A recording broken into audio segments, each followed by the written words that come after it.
Hi, Brian Maynard again. Since we're not meeting live this week, I thought I would spend some time to run through GoBotany, the keys in GoBotany with one of the plants that were in the previous presentation. So what I'd like you to do is to get GoBotany open on your computer, and the web address is www.gobotany.org. So I'm going to share that screen and we'll go to the homepage of GoBotany and I'll talk to you about what that looks like. Okay, so here's the homepage for GoBotany. And if I expand that a little bit, let's see, get rid of everything else. Okay, so on the GoBotany page, this is the homepage for GoBotany. And often when you start at that page, doesn't seem to be cooperating, but when you start with that page, there's often a bar at the top looking for donations. This site is run by the Native Plant Trust, which also runs Garden in the Woods up in Framingham, Mass. And this was created with a grant, and the grant is run out. And so they would appreciate your support if you're willing to send them a few dollars. They'll take anything. So GoBotany is tied to the Flora Nova Angliae, which is the large book that I spoke about in the previous lecture. And it's a wonderful website with just so much on it that it's very difficult for me to even describe it to you. But I'll show you some of the things. First of all, this is the homepage. And on the homepage, you can browse some of the things that they have. They have many videos about plants, about how to identify plants and different groups of plants. So if you're interested in, say, for example, ferns or fern relatives, you can go look for them here. They also have a plant of the day, which is a great way to learn a new plant every day. This changes at midnight, and I don't know how they select which plant, but they have both natives and non-native plants. And if you click on that, as you'll see here, it goes to a description of the plant. And you should get familiar with these individual plant pages. And for example, what they're showing you, they have photographs of the plants in most cases that you can enlarge. This is common thistle, for example. They have range maps, and if it's in purple, it's not native. It doesn't mean it's invasive, it just means it's not native. And they'll often tell you in the description where it's native to, in this case, Europe and Asia. And it also shows a distribution throughout the continental United States. If this is green, it means it's native. And the colors and where it's not colored refers to individual counties and states. And this data is largely based on specimens that have been entered into herbaria around the Northeast. So if it's been reported for that county in an herbarium, no matter how old the sample is, it will show up as being present there. So you can learn more about this as we go. But along the top bar here, we'll go home again so you can see the home page. But along this top bar, you can see it says home, simple keys, plant share, which is something that you can do if you want to sort of like iNaturalist. I don't know how much this gets used. The simple key has about, I think, 1,500 plants, both native and exotic, that you would commonly find in the Northeast. The full key has about 3,000 or 3,500 plants, but is basically the same kind of key as the simple key. The dichotomous key is the kind of key that you would use if you were working with Flora Nova Angliae. So it's a grown-up key, if you want to call it that, which is more challenging. You have to know more botanical terminology, but it also is very valuable. And then there's information for teachers and videos and things that you can watch to learn more about these plants. If you go to the simple key, for example, as we have here, a couple of things to be aware of. On this page, you can have the getting started tab here, and this will take you to videos that describe the different plant groups, talks to you about how to use the key, etc. These are really valuable, really well done videos that I'd recommend that you spend some time using. And then there's shortcut to plant group. That's not really necessary because it's the same as what you see here in the center of the page. And that is that these 1,500 plants or so that are covered by the simple key include woody plants. So that would be trees, shrubs, subshrubs, and lianas or vines, aquatic plants, grass-like plants, orchid and related plants. This is an important section. This is where you'd find Tradescanthia that we did in the lecture. That's lilies, orchids, irises, and other monocots. So anything with parallel venation or flower parts in threes would be in this section. And then it has ferns, and it has all other flowering non-woody plants. So this is where you'd look for all of our wildflowers, things that you'd find in nucleums. So if you look at this, you see that this website encompasses all those different manuals that I showed you in the last talk. So it's a very valuable site because it has such great coverage. So in this case, let's do our swamp rose that we looked at.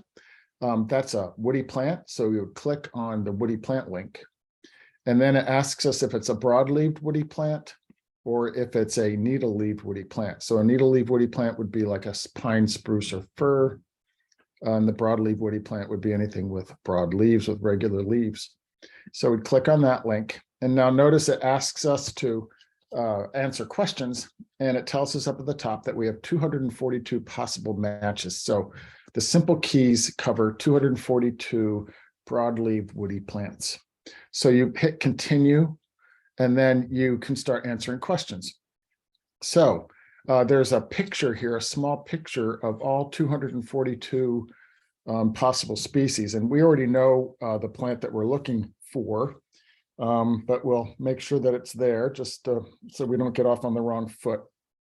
And you can see here that Rosa palustris swamp rose is down here. So we know that it's going to be there. So we go up to the top and we answer questions. And this is how you would use this key. So the habitat, we were given that, and it's a wetland plant. So notice that goes from 242 down to 102 plants. So that's how we narrow this down. And then the New England state, we know that we're seeing this plant in Rhode Island. And notice you always have to hit the apply selection button. And that's going to take it from 102 down to 88 plants.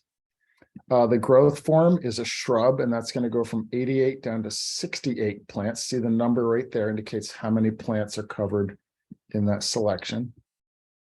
And then if we go to the leaf type, we know that we have a compound leaf on this plant. And notice that takes it from 68 plants down to 8 plants. So compound leaved woody plants are a very small portion of all the different woody plants that we have so far selected, which are wetland plants, wetland shrubs growing in Rhode Island, right? So we hit that selection. You can see now there's only 8 plants, and Rosa palustris is still there. Now at this point, you might say, oh, that's my plant, and you can click on it. So that's great, but we're going to go a little bit further. The challenge is always to see if you can get down to a single plant. So leaves per node, we know this is an alternate leaf plant. So there's 1 leaf per node along the stem, and that goes from 8 selections down to 7. And then leaf blade edges, we know they're toothed. So that will take us from 7 down to 6. And then we go down here, and the leaf duration, we know it's a deciduous plant. So the leaves drop off in the winter. That doesn't make any difference. And then armature on the plant, just so happens that all of these plants are also thorny, so it doesn't make any difference as well. So we've answered all the possible questions here. And notice that when you do the selection, they change color, and you can always clear it if you need to. And notice leaf duration didn't make any difference, so we can always clear that if you want to. But you can get more questions, so that's the next thing to do. So you click on get more questions, and then you can pick the kind of questions that are selected for you based upon the part of the plant that you're looking at, or you can even pick your own questions. It's easier if you have other things that you know about with the plant just to click on one of these. So we'll say flowers. You could also pick more than one thing at a time, but we'll say get questions. So now it picked 3 questions for us. And we could have selected these individually, but this is the ones that picked for us. So we're going to go to flower petal color, and notice it has don't know. Well, we do know, and the choices are either white flowers or pink flowers. Notice that white flowers would give us 5 plants down from 6. Pink flowers, there's only 1. Well, we know that our plant has pink flowers, and bingo, there we are, Rosa palustris swamp rose. So that was what it took. We got from 242 plants down to 1. And this is how you use the simple key. And the full key works exactly the same, except that it covers more plants. So if you were to go through this, and for example, the Tradescanthia virginiana that we looked at, the spiderwort, is not in the simple key, but it is in the full key. And not sure why they don't have it in the simple key, but perhaps it's not as common a plant. I grew up in Delaware, and down there it was a very common plant, and I know where it grows in Rhode Island, but maybe it's just not common enough for the GoBotany people. Anyway, if you get to this point, you then click on that link and it brings up the page for that plant. This is a quick view of that, and you can look at the pictures and say, oh yeah, that's it. And then you can click on the full profile. And I really recommend that you look through these full profiles and learn as much as you can from them. For example, you can see that it's a native plant, native throughout New England, and it's also native throughout the eastern US and into Canada. If you look down the left side, it talks about the nativity. This is really useful. It talks about other plants that you might confuse this with, and this includes Rosa nitida and Rosa virginiana, and you can go and click on those links and go and look at those plants. It also has descriptions that you can use of how to compare them. So very useful information there. It has facts about the plant, where to look for it, where it's from, and how to distinguish it, different kinds of information. It talks about the habitat that it grows in. And then there's a bunch of characteristics here, some of which are useful and some of which are not as useful, but you can use those as you see fit. It has a wetland status, whether it's a facultative wetland plant or whether it is an obligate wetland plant. And then it has the distribution for each of the states. In some cases, if it's a rare species, it shares the conservation status. For example, in Maine, this is an unranked plant, and in Massachusetts, it's ranked as widespread. But there are rare plants listed in GoBotany, and they would indicate whether they are species of concern or threatened or endangered or even historical. And then at the bottom, it has taxonomic information, perhaps old names, synonyms, and other information. This is taken directly from Flora Nova Angliae. So there's so many things to explore. Oh, and one other thing I just want to mention is you can also see that this is in the Rosaceae family. This is down the lower left, and it's in the genus Rosa. So if you wanted to do some more exploration, you could come here and click on Rosa and see that the genus Rosa, the roses, there are something like 20 or so different roses found in Rhode Island, in New England, not all of them native, probably. And then if I go back here, you can even go to the family, the Rosaceae, and see all the different genera which are in the Rosaceae family and found in New England. So this is quite a few. So you can learn more about not just the species, in this case, Rosa palustris, but you can learn more about the genus rose of roses, and also the rose family and all the other members of the family. And in this way, you can strengthen your knowledge of plants and make it easier to identify them. And if you get really good at identifying plants, if we go back through the woody key, you can see they have, let's see, we'll go into this.